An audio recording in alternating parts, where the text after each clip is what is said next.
હાલો જય દ્વારકાધીશ મિત્રો, કેમ છો બધા? મજામાં ને? સ્વાગત છે તમારું મારી ચેનલમાં।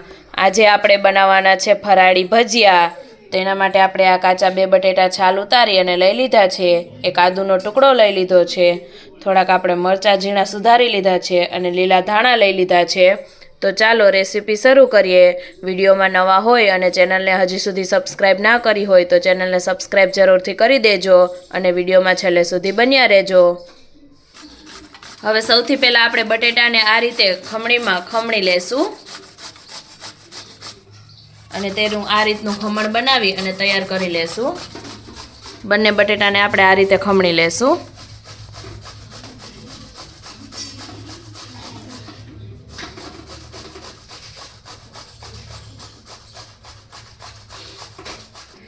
હવે બટેટા ખમણાઈ જાય ત્યાર પછી આપણે આદુના ટુકડાને પણ તેમાં ખમણી લેશું।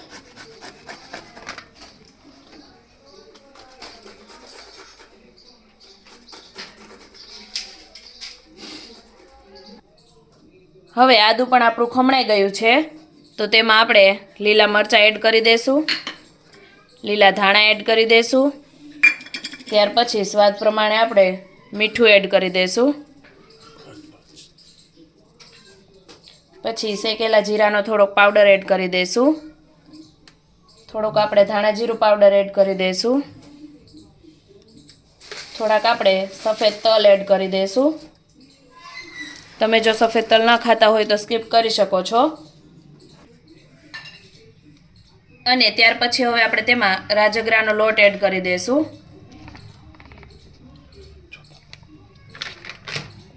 જરૂર પડે તો આપણે પાછળથી વધારે એડ કરશું। અત્યારે આપણે પાણી એડ નથી કરવાનું। તમે થોડોક આમાં સામાનો લોટ પણ ઉપયોગ કરી શકો છો, પણ અત્યારે મેં ખાલી રાજગરાનો લોટનો જ ઉપયોગ કર્યો છે।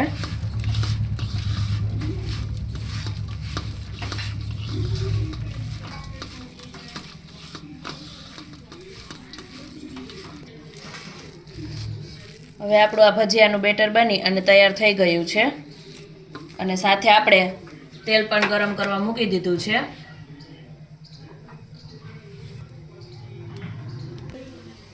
હવે તેલ આપણું ગરમ થઈ ગયું છે તો આપણે તેમાં આ રીતે ભજીયા પાડી લેશું।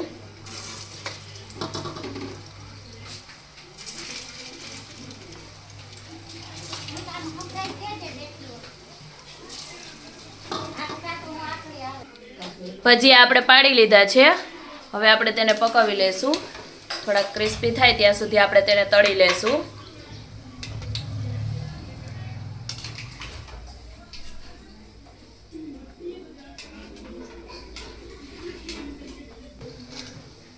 હવે ક્રિસ્પી થઈ ગયા છે આપણા ફરાળી ભજીયા, તો આપણે તેને કાઢી લેશું।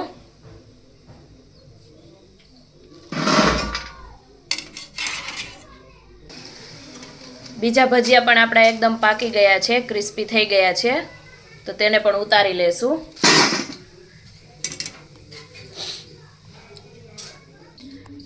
તો તૈયાર છે આપણા ફરાળી ભજીયા, એકદમ ક્રિસ્પી બની અને તૈયાર થયા છે। તમે પણ એકવાર જરૂરથી આ રીતે ઘરે ટ્રાય કરજો।